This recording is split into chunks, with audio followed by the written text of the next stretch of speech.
Hello বন্ধুরা, সবাই কেমন আছো? এই দেখো আত্মিকা আজকে ছাদে বসে ভাত খাচ্ছে। ও বায়না ধরেছিল যে ছাদে এসে ভাত খাবে দোলনায় বসে। তো ওই যে দোলনায় বসে ও ভাত খাচ্ছে। এই যে ওর ভাত, এই যে ভাত খাওয়াচ্ছি। তো ওই যে বোতলে করে জল এনেছে।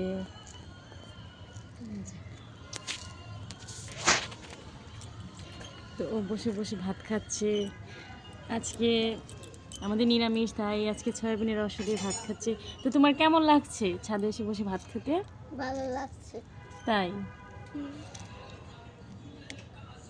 আজকে তো পুজো, তার জন্য বুড়ো বুড়ি পুজো, আবার একাদশী ব্রত।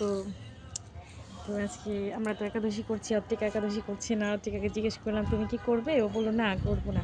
ও একটা একাদশী করেছিল, তাই ও আজকে ভাত খাচ্ছে, ছাদে এসে ভাত খাবে বায়না ধরেছে। ছাদে এসে যে দোলনায় বসে ভাত খাচ্ছে।